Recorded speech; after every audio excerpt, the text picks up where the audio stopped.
fun year. It was an efficient year, and the head man of the offense, the coordinator, Ryan Grubb, slipping on the headsets for us now. Coach, thanks for joining us. How are you today? Doing great.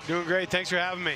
Yeah, we see you got your backpack on. You're ready. You're prepared to head up to the booth next, right? What's in the backpack? I got some Powerade, got some snacks, protein bar, got the call sheet, all my notes. I'm ready to go.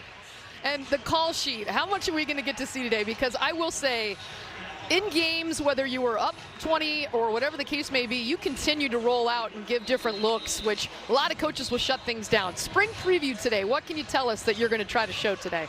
Yeah, we'll do some things that we've been working on all spring. So there'll be some challenging looks and some things that we know we got to still get better at that I kind of still want to push the envelope on. So it won't be just totally vanilla. There'll be some good stuff. Well, Coach, I got to be honest with you. Every coach I've ever played for, especially on offense, has talked about big plays. Yep. Plays of 20 yards or more, getting those big chunks. Last year, the Dogs had 76 big plays of 20 yards or more. Now, I know every coach talks about it, but just how when you look back on it and you evaluate it with the players, how do you put your finger on what just happened and how good this team can be offensively? Yeah, I think you got to give them a chance, right? And so I always believe you achieve what you emphasize. And so for us, one of our staples is being an explosive offense. So when we talk about two things in our offense, number one is we want to be over 16% of our plays are explosive. And we try to match that and track that for every single practice, replicate it like a game. And so your play calling has to match that. And then you have to find that fine balance of being able to stay on the football field and still get first downs and not leave your defense out to dry and stay out there a little bit. So there's definitely a balance there, but we want to stay aggressive. We want to be aggressive and keep pushing the ball down the field. So I think the guys know that, and they recognize that those opportunities are going to come every game and every practice and things like that. And then, the other part is balancing that with the other side of it without boring you with a bunch of stats is our 12% rule. We're trying to make sure 12% or less of our snaps are not penalties, sacks, turnovers, TFLs, so negative plays. If you have less than 12% are negative and over 16 are explosive, you got a shot. And then there's that gray area in between us keeping some balance.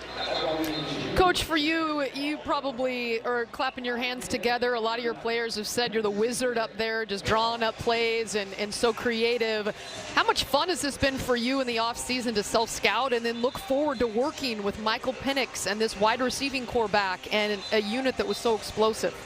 Well, I think the same thing applies to our coaching staff that we've been preaching to our kids, and we got to stay hungry and know that we didn't have all the answers last year, and we could have done better, and really believe that. Don't just say that like, oh, tongue-in-cheek, like we put up some points and had some yards, but we feel like there's improvement that can be made, and I know we'll have to be better. We got a really, really tough schedule, and people got a year of film on us, and they know some of our DNA as far as what we do offensively, so we're going to have to step up our game even more. We're expecting a really hard-fought season.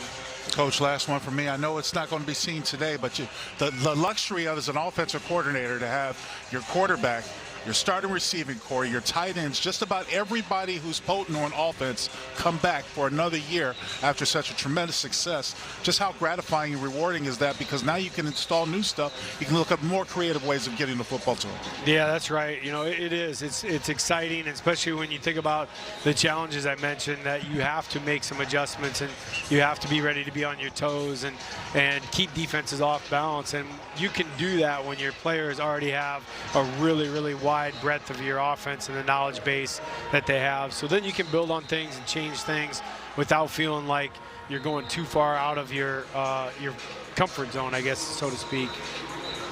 Coach, is there anybody that stuck out to you or a position battle you're looking at? Yeah, I think one of them that kind of stands out in my mind a little bit is the running back room. I think CD has kind of cemented himself as a one. We didn't get to see much of Dylan Johnson. He's still nursing an injury. We're getting him back. He's going to be great and be fine. But then the next two guys, Tybo Rogers and Will Nixon, have really stood out.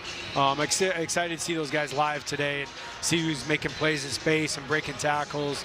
Would love to see that. And then I think the offensive line, the interior in particular, talking about Mateo Mele, Nate Caleppo, and then Julius Bilo, those guys, just seeing how they operate with the ones, and then some of those guys like Gear and Hatchet, how they step in, because that's obviously losing, you know, Jackson and Biney and our center last year has been a big deal. Corey Luciano was a huge part of our success. So that interior offensive line, seeing how that plays out today, I think will be big. Well, Coach, appreciate your time. Have fun today. Thanks, Coach. I will. Y'all have a great day. Yeah, we definitely will. Great day for football out here in Seattle on Montlake. It is the Washington Spring Preview, and we are having some fun.